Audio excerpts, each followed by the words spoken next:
Hi, guys. So here's part two of our idiot John Barrowman who pretended like he didn't know how to make a Google account. So we moved on to Google Chat.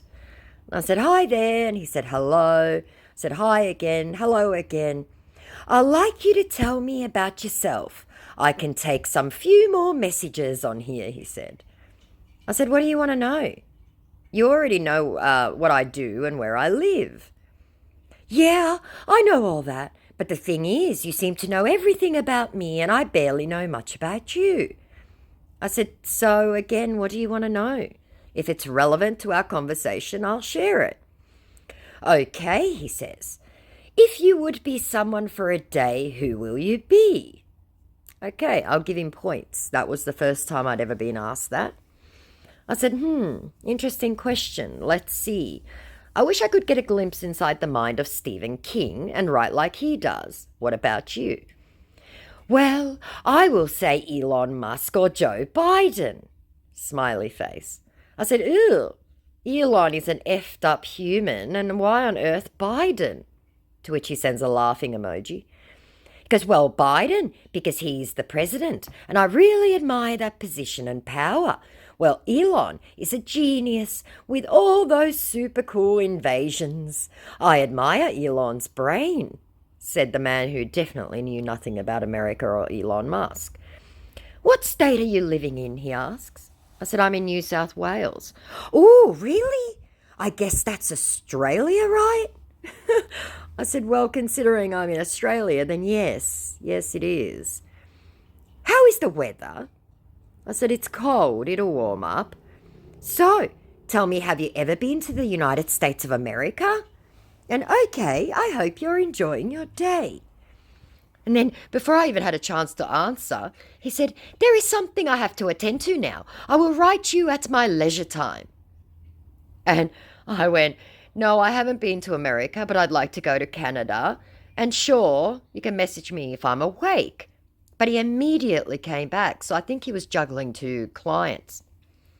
"So Canada is your dream country," he said. I said, "No, not at all. I just want to visit." "Okay, dear. Have you been out of Australia?" I said, "I've been around the world 3 times." "Which part around the world?" he asks. I said, "I've been to Europe, Asia, Scandinavia, Russia, and several small islands, and the UK, of course." Now, I want to interject and say that the reason he's asking all these questions is that he wants to see how worldly I am. Have I travelled? Do I know different accents? Would I recognize that he most certainly does not have an American accent? All these sorts of things. It's all information gathering. "Wow," he said, "that means you travel a lot. So tell me, dear, are you married?" I said, "I used to travel. I haven't been for a while as I've been working and COVID stopped it." And to being married, I said, "Not relevant to our conversation, but no, I'm not." "Okay, dear," he said, "how was your week? So tell me, how was your travelling days like?" I said, "I'm sorry, what? What exactly are you asking?" "I would take a holiday, travel, return home, go back to work. Please ask something sensible. You're travelling right now and posting from Ireland. Tell me about that." "Okay, dear, what sensible thing do you want us to discuss about?" he asks. I said, "I don't know. You wanted to chat. Tell me about the convention you're at right now. You're meant to be in costume. What are you cosplaying at?" "Take a guest," he says. I said, "What guest?" I was trying to trap him because obviously he has no idea what he's doing in Ireland. Where do you see yourself in the next 2 to 3 months?" he asks, changing the subject hurriedly. I said, "What?" "Working, hopefully, and planning for the Christmas break. What about you? And please actually reply properly this time." "Going for vacation with my husband," said our fake John Barrowman. I said, "Okay, that's nice. Have you planned anything solid yet or deciding?" "For now, I don't have anything in mind yet. Who do you spend your vacation with?" Again, fishing for information. How many friends do I have? Do I have a boyfriend? How can he rip me off? I said, "I don't know yet. I'll either travel overseas with my sister or I'll go visit my friend in New Zealand. I'll see. Maybe I'll meet someone, lol. I think I'll go to Finland in January." "Dear, Are you in a relationship? And around my travel plans, he said, okay, dear, because he really didn't care. And I responded, not relevant about my relationship. And out of the blue, he just goes, I love children. I said, why not have some then? You and Scott could easily do so. I would love to have a child. I said, I'm not a fan of kids. Never wanted them like my sister did. You should go ahead and have one then. I don't want to adopt, he said. I said, then do in vitro with a surrogate. I hear that's how Ricky Martin had his children. Why are you not a fan of kids? Kids are adorable, said our starting to get concerned scammer. I said, I never had any interest, not even as a child. I never played with dolls or anything. The world will survive just fine without me breeding. And to in vitro, he said, some surrogate after giving birth to your child. Some of them try to fight the child after you have settled them. I said, no, that's not how it works, but okay. I said, many people use surrogates. Why didn't you play with dolls? He asks. I said, no interest. I've already said. Kids never interested me. I played with animals and other toys. I know many people have children through surrogate, but I just want my blood, said the man who had no idea what surrogacy was. I said, so you don't know how surrogacy works then, obviously. How old are you? I'm not talking about adoption. Go and Google it. Many women have to use a surrogate. It's still her egg, the man's sperm. You need to research because it's obvious you don't know anything about it, which frankly is unbelievable to me. I know what that means, said our offended scammer, and then lots of laughing emojis mockingly when I told him that I thought basically he was an idiot. I said, you wouldn't say silly things about it being yours if you did. Sorry, but true. Of course the child would be from your sperm. Why are we even discussing this? Go talk to Scott if you want a child so badly. I can't help you. I know. I don't just support that. That is why. I said, sorry, what? He goes, I know you can't help me. I was only talking to you about it because I love children.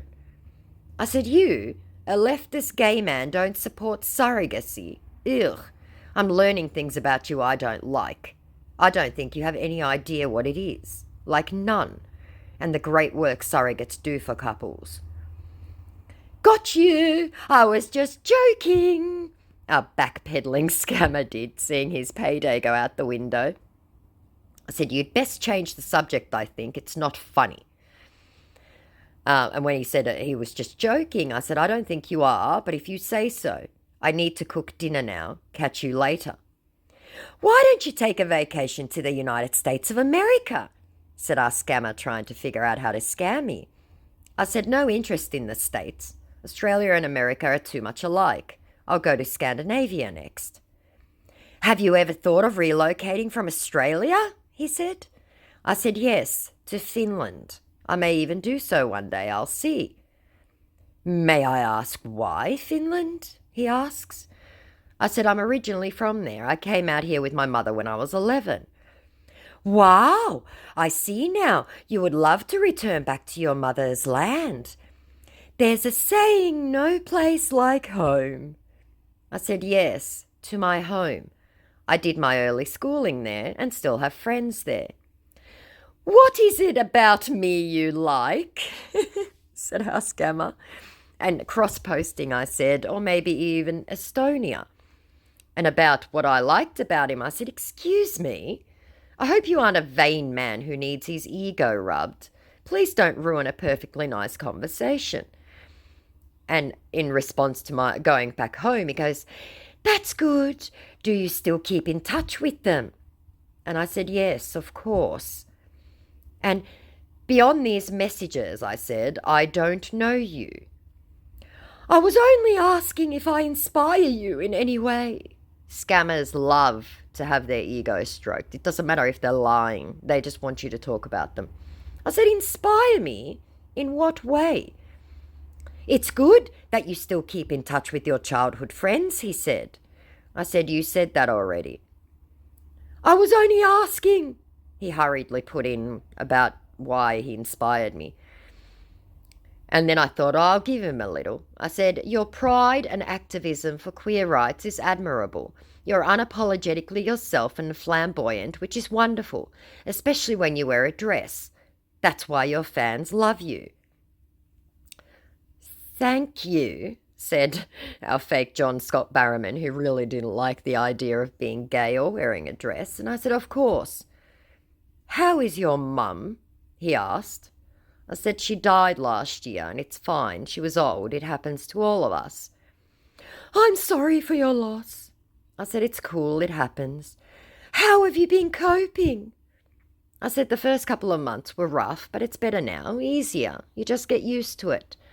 Your mum had that nasty health scare recently, so I guess you kind of know the fright. My sincere condolences. I could only imagine how you felt when you lost your mum. Said, like I said, it happens to us all eventually, part of life. Sincerely, I am scared of losing my mum. She means the world to me. I said, yeah, I saw the posts, but thankfully she pulled through this time. Is part we must accept in life, he said about death. I said, yeah, I really need to eat now and hop into the shower. I'll catch you later. I was about to ask you if you have eaten, he said. I said, LOL, I'm trying to. Okay, dear, you need to take good care of yourself. Get something to eat. And I said, like I said, I've been trying to. He goes, okay, dear, and went away for the night.